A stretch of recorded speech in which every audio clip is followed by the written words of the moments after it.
સ્વાગત છે તમારું ગુજરાત દર્પણ ચેનલમાં। આજે એવા સંતની વાત કરવી છે કે જેને ભારતમાં જ નહીં પણ વિદેશોમાં પણ હિન્દુ ધર્મને ઉજાગર કર્યો છે।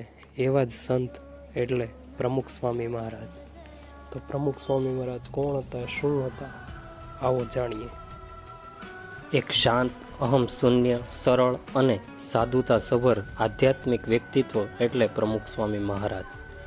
પળે પળ બીજા માટે જીવવું અને પોતાની જાતને ભૂલી જઈને પરમાત્મામય રહેવું, તેનું બીજું નામ એટલે પ્રમુખ સ્વામી મહારાજ। ભગવાન સ્વામિનારાયણની ગુણાતીત ગુરુ પરંપરાના આ પાંચમા ગુરુદેવ મહાન સંતનો જન્મ એક ખેડૂત પરિવારમાં તારીખ 7 ડિસેમ્બર 1921ના રોજ ગુજરાતમાં વડોદરા પાસેના ચાણસદ ગામે થયો હતો। તેમનું બાળવયનું નામ શાંતિલાલ હતું અને સાચે જ શાંતિ એમના વ્યક્તિત્વનો પરિચય હતો। બાલ્યકાળથી જ હિમાલયમાં જઈને આધ્યાત્મિક સાધના કરવાની તેમની લગ્ની હતી। કિશોર વયે ભગવાન શ્રી સ્વામિનારાયણની આધ્યાત્મિક પરંપરાના તૃતીય ગુરુદેવ બ્રહ્મ સ્વરૂપ શાસ્ત્રીજી મહારાજના પવિત્ર વ્યક્તિત્વથી તેઓ આકર્ષાયા। પ્રાથમિક અભ્યાસ પૂર્ણ કરીને 18 વર્ષની વયે તેમણે શાસ્ત્રીજી મહારાજના ચરણે જીવન સમર્પિત કર્યું। દીક્ષા લઈને સન 1940માં તેઓ નારાયણ સ્વરૂપ દાસ સ્વામી બન્યા। જન્મજાત વિનમ્રતા, અહમનિષ્ઠ સેવા, સાધુતા અને લોકોના કલ્યાણની નિસ્વાર્થ ભાવનાથી તેઓ સૌના લોકપ્રિય બન્યા। સન 1950માં માત્ર 28 વર્ષની ઉંમરે BAPS સ્વામિનારાયણ સંસ્થાના પ્રમુખ બન્યા। ત્યારથી તેઓ પ્રમુખ સ્વામી મહારાજના લોકપ્રિય નામથી લોક લાડીલા બન્યા। સન 1971માં બ્રહ્મ સ્વરૂપ યોગીજી મહારાજના અનુગામી તરીકે ગુરુપદે બિરાજમાન થયા। ત્યારથી અસંખ્ય લોકોના આધ્યાત્મિક પ્રેરણા મૂર્તિ બન્યા અને અસંખ્યના જીવનમાં આધ્યાત્મિક પ્રેરણાઓ સિંચી।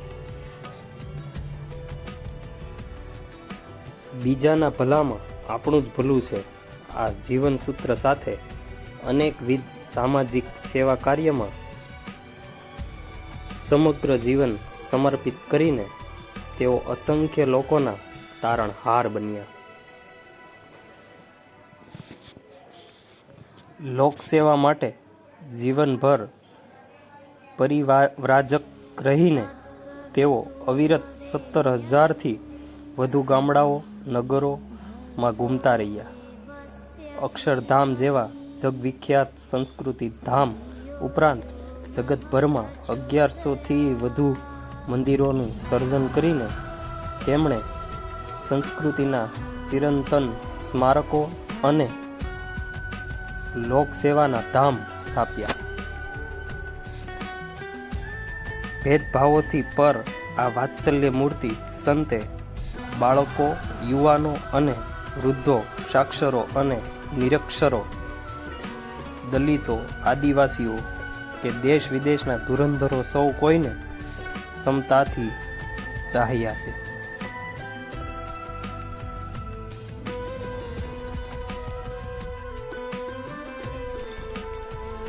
આંતરરાષ્ટ્રીય આધ્યાત્મિક સામાજિક સંસ્થા BAPS સ્વામિનારાયણ સંસ્થાના સૂત્રધાર સ્વામીશ્રીએ કઠિન પુરુષાર્થ અને નિસ્વાર્થ પ્રેમ દ્વારા એક વિરાટ ચારિત્ર્યવાન યુવા સમાજ તૈયાર કર્યો છે અને તેને રચનાત્મક માર્ગે વાળ્યો છે।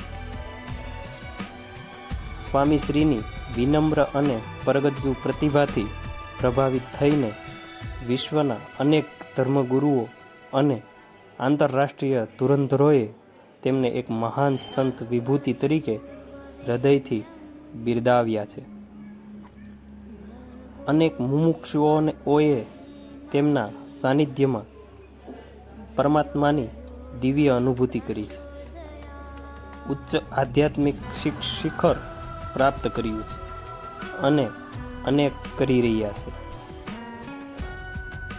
BAPS પ્રમુખ તરીકે પ્રમુખ સ્વામી મહારાજે ગુજરાત કેન્દ્રિત સંસ્થાને વિશ્વ ફલક પર ફેલાવી છે. તેમણે BAPS દાનના પ્રયત્નોને પણ આગળ ધપાવ્યો હતો. તેમણે કુદરતી હોનારતો વખતે લોકોને ખૂબ મદદ કરી હતી. તેમણે અનેક નિઃશુલ્ક ગુરુકુળો અને હોસ્પિટલોનું નિર્માણ પણ કરાવ્યું હતું.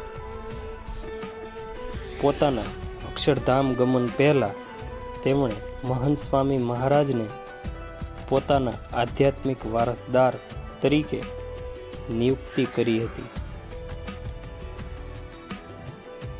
મહંત સ્વામી મહારાજ પણ આજે પોતાના ગુરુની જેમ BAPS સંસ્થાને વિશ્વ ફલક પર પહોંચાડી રહ્યા છે. આવા સાચા અને સરળ સંતને કોટી કોટી વંદન. જય સ્વામિનારાયણ.